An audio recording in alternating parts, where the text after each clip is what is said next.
here we are, day 3 of practice with pads, and it's like a sieve, shaking a lot more stuff out than when there was no pads. And by today's practice, along with trends, we're starting to see things clearer and more clearer, or clear and more clear. I think that's what my English teacher would have told me back in the day. So I'm going to go over what the day looked like. Tomorrow is expected to be kind of a light day. We're going to have an opposing team coming in on Saturday, and then 2 days off for rest. So that Saturday is going to give us a much better view, because when you understand who you're going against, it does help out what you're doing. For the positive, it allows you to look good. On the negative side, if you know your opponent and you're still struggling, that is a sign. So obviously, the main story of the day was Eichenberg and Jackson. They were brought up very specific terms. I'm going to cover that. But I want to stay positive first, because there's a lot of positive stuff. So I'm going to go over to defense, all the good stuff we're continuing to see on defense, and a lot of trends that are just, it's time to pencil certain things in almost, I think. Some things definitely. And then I'm going to go and focus on Eichenberg and Jackson. And then I'm going to get back to the offense. And there's a lot of good stuff on the offense, but that has to be a centerpiece, because it was made a centerpiece by McDaniel and by the media, although some of the responses of the media, I'm sure some of them I agree with, but most of them I don't. And then I'll deal with the injuries and stuff like that. So let's get into it. But first, I want to say, guys, this show is not happening without those likes, the subscribes, and the comments. So please, if you guys keep it up and keep adding to the bonus round for Curtis with more subs, likes, and comments. I love those comments. So, all right, DBs, our secondary, sans Ramsey. And now the talk is Ramsey's going to be coming back sooner than later. It's looking maybe like November now. They said December, and maybe they're saying November. But when he comes back, along with what we're seeing in this secondary, as long as everybody's healthy, it's going to be a beast of a secondary. Now, Cam Smith, he had a breakup on easy in the end zone, or maybe it wasn't easy. It was in the end zone. But that's a key play. And it was one of those ones where you keep seeing anybody who's played, I played a little DB, in the little leagues and stuff like that.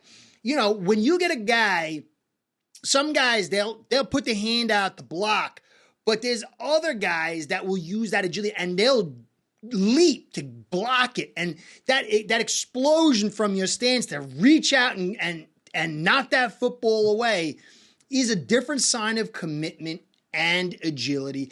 And Cam Smith has had a couple of them. Beautiful deflections, and in the end zone shows this kid is just day in and day out. He is nailing it. You could not ask any better from this kid, and it's got to be something of great excitement for Fin fans. This is a kid that, man, he's out to impress. Now, we got to see the long term, but boy, this looks like another nail pick. Second round, you got X in second, you got him in a second. Maybe second round cornerbacks for us is a big winner. Now, Perkins talked about on 3-3s, X had a pass block, and int on Chosen, who was in double coverage in the end zone. X this is the best camp I've seen from X in 3 years. He is on fire. If he stays healthy, I think you could see an absolute unbelievable season from this guy. I think that if that knee is healed, that body doesn't get beat up, I think X is on his way to being X that we remember.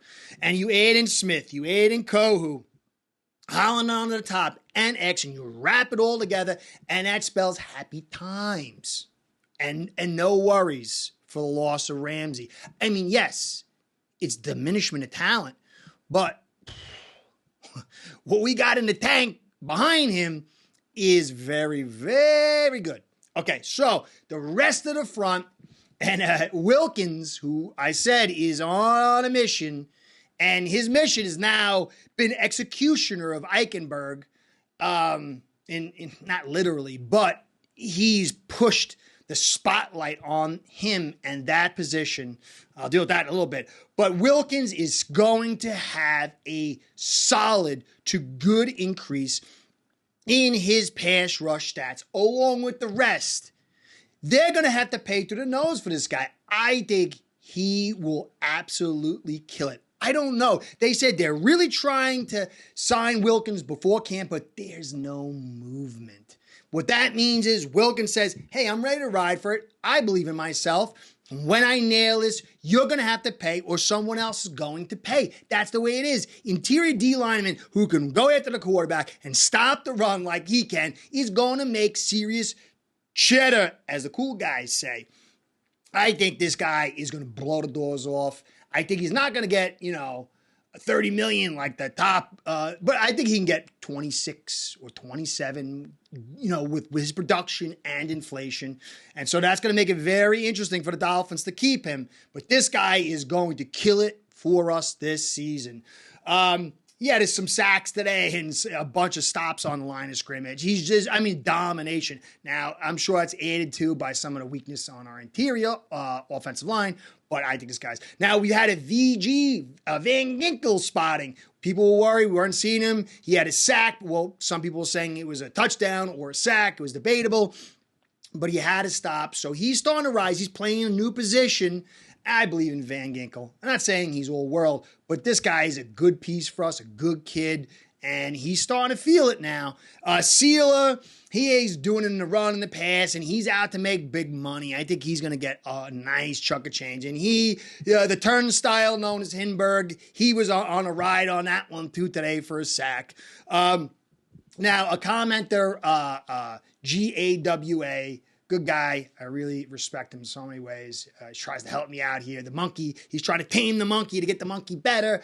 We talk all the time, like the guy a ton. He's been high on Mitchell Agunde.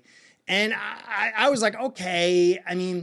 I hear it every year. I got to see. I don't go to these practices. I can't see. And I see a kid in college. But I got to see. That's how I evaluate. I try to add in bits and pieces, but he was very high on him. He had another sack today. It was aided by a high snap.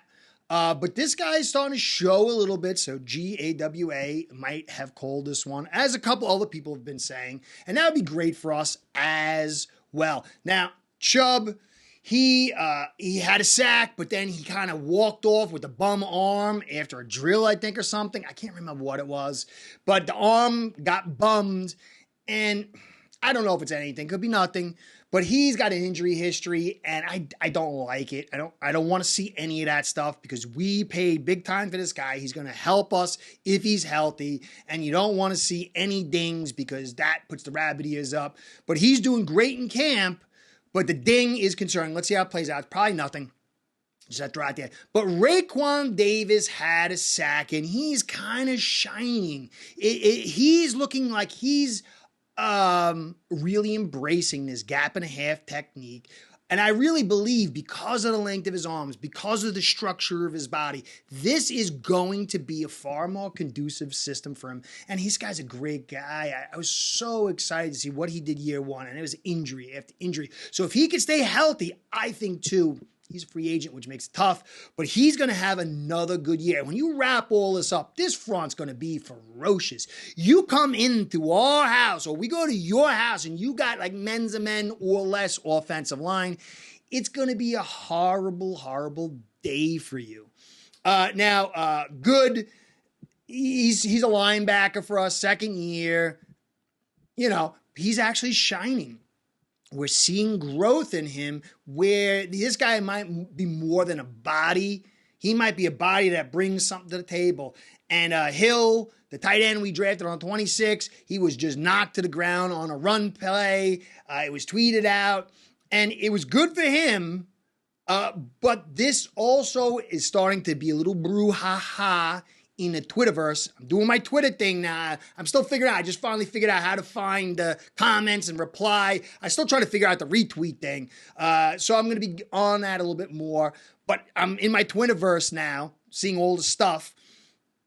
The tight end group is getting like zero spotlight besides Smythe, who's getting a little bit. This tight end group is critical.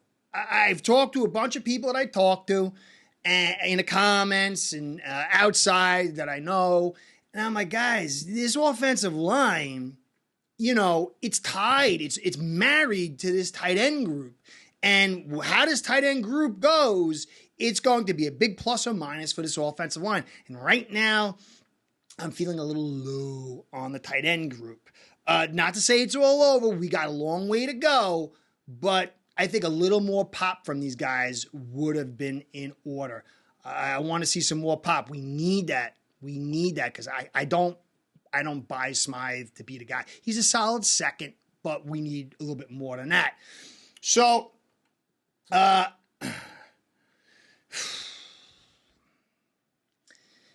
Eichenberg, Hindenburg, Jackson, they're guys I've been talking about for a couple of years. Is the offensive line channel, which I like. I feel like I get pigeonholed, but I like the whole concept. I've been talking about him for a couple of years. Some people call me the bad guy. Some people say it's, we got to get rid of Dumb Flores and the 3 OCs. Then they'll do it. Then we got the new offensive line coach in McDaniel. Now they're going to get the technique down, and then they're going to do it. Well, then we fire that guy. Now we got a new guy, Butch, and he's going to be the guy to teach them the techniques, and they're going to do it. From what I'm not going to go over all that was said. I'll start with Eichenberg. Now, we got to start off. Eichenberg's a good guy. He's trying real hard. This is not a personal thing. It's a job assessment, okay? But you got to assess fairly. So Eichenberg, he was, he had a pretty long little bit there by McDaniel, and there was a lot of coach speak about, the techniques he was taught. We taught him last year, and he's got to rely not on his old techniques, on his new techniques. But if he gets those techniques on where to hit, where to aim, where to go, I saw some good things. But overall, the key line is last year, the players knew that he wasn't fully committed and he was missing his techniques. And I remember even doing a video on Eichenberg and saying, this is just not fair to the kid that he's in here like this because everybody's watching the film and everybody knows it's got to be uncomfortable for the kid. I mean, I literally said this, and now McDaniel's saying this. And this is like almost a kiss of death, guys. Look, if you sign me up and you teach me and I'm a great student and I hit the right point and I know exactly who I'm supposed to block and I follow the play accordingly, I still won't block these guys. They will pancake me and destroy me. It's not all about technique. Technique does offset, but there's a physical element that if it's not nailed, if you don't got it, you don't got it. Because then your technique has to be so perfect to offset your physical weaknesses that, you're asking everybody to be Hall of Fame on the technique in order to compensate for weaknesses of your frame, of your strength, of your commitment, your violence level, whatever. I think it's pretty clear that Eichenberg he does not have it at guard. He didn't have it at tackle. He was assessed as a tackle when Greer drafted him. The staff assessed him as a guard, but then somehow he was moved to tackle. Then he was moved back to guard, and then they tried him out at center. Center is where he can be hit a little bit more, his weaknesses, if he's not making it a guard this year. I don't think there's any way. I think we need to understand this. Now, this is not to say he'll never make it. Maybe he could make it. But I'm not betting the house on it. And I think the history is pretty crystal clear, almost. And now we'll deal with the backup. I see in the Twitterverse, the offensive line is taking a step forward. And well, now there's a 3-man competition and Wynn's going to step in there and fill that gap. Maybe. But Curtis, the offensive line channel guy, he says Wynn is the he's better than Eichenberg, but he's very injury prone. You put him inside where he's banging with bigger boys, the injury chances go up, and he suffers from strength issues. Have you watched him play? He played like one extended time with the Patriots last year. I watched it. He was no good. And so this left guard spot is going to be problematic for Miami. Robert Jones, who I like, but he suffers in a stretch movement, and then that kind of hinders things. I don't know who they're going to get to fit in here. It's not a death sentence to the offensive line. If Tehran's in there and Khan is in there, you can protect Eichenberg, but it's going to demand that Jackson or whoever's playing at right tackle steps up their game, and then they're supported by higher quality tight ends. That tight end on the edge allows, if he's a good blocker, allows you to not run 12 personnel, not to keep 2 guys beyond your 5 into block. And he could do a lot of damage to help the tight end spot, which will allow you to focus on that left guard. And so this team can still do well. I don't think Jackson's going to do good in a run game. I think he struggles. At times he can do okay, but there's all times he's on the ground. But his pass blocking can maybe pick up till it's acceptable. And if we get tight end to help him on occasion, and then you get healthy Tehran, this offensive line can still be effective.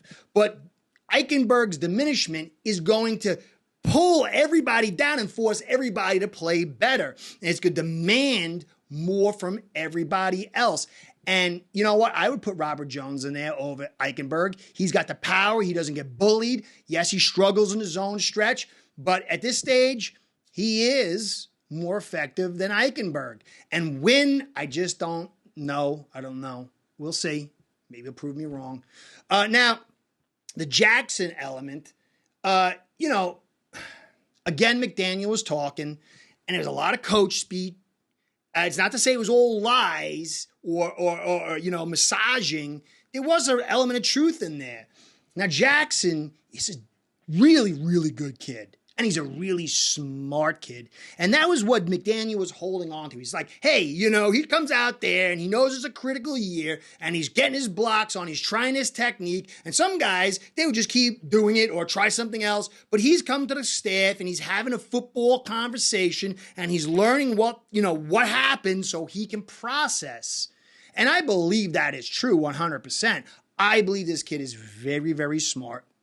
But even with him, he's only 24, and there is a physical development thing. It's a little bit of technique, but, he's got a better structure than Eichenberg. But it's a little more than just technique. There's a little bit more to that. And we have to see. We'll know more as time goes on. How much was coach speak? I do believe Jackson has the higher potential, but clearly there's a trust issue on both of them, high on Eichenberg. And so the red alert's flashing on Eichenberg and the yellow is flashing on Jackson. And whatever massaging from McDaniel or the media, whoever, to say, nah, it's not the big, they're wrong. Now, it can get fixed, but at this stage, it's going boop, boop, boop. And there's no other way to say it but that. So, before I move on to some more of the good stuff on the offense, there's a lot of good stuff on this offensive line. I want to give you guys a shout out and a shout out to my sponsor, because without the two of you, this show ain't going down. Ace Per Head's betting software is the premier white label platform for bookies to manage their players and grow their sportsbook operation. Click the link in the description below to get set up in minutes. Ask for the Curtis promo and get a special introductory discount. The Eichenberg and Jackson thing, we got that out of the way. It's a problem, but there's ways of mitigating that as long as Tehran is healthy. Tehran's healthy, a lot of these problems can be masked. They can. I'm not just saying that. We saw last year. What was there and what Tehran did when he was there, even injured, was pretty surprising. I mean, obviously Hill, Waddle, and maybe the Chosen or Berrios, who I got to get to in a second, is going to create leverage that's going to take some of that heat off the offensive line and help them out.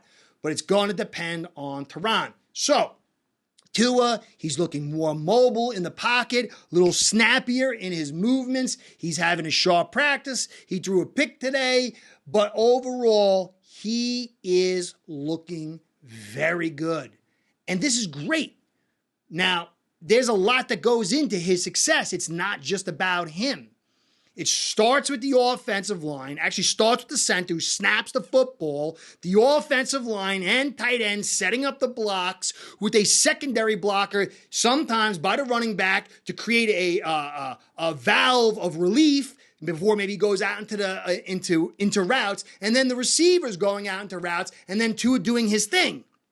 And then it's combined with the ability to run the football, which starts with the center snapping the football and the offensive line driving out and making its blocks along with the tight ends and then a fullback maybe back there and the receivers are secondary blockers and the running back doing his thing and making the move and then giving that extra of his body to pick up the extra yards, which then sucks in the secondary and then it makes it easier when you run play action or certain downs which are mixed match downs, which they might be pass and might be run. So all this sets up what Tua is going to do.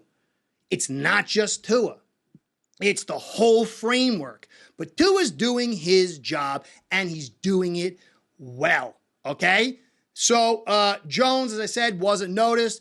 Wynn was getting okay reviews. A-Chain, he's been catching the football. He's been running for people excited about that. He had one drop today. But you know what floats my boat with A-Chain? Pass blocking. He was getting shout-outs from multiple sources on his pass blocking. It's not a highlight stat, guys. My career in junior college died the day I screwed up my pass blocking.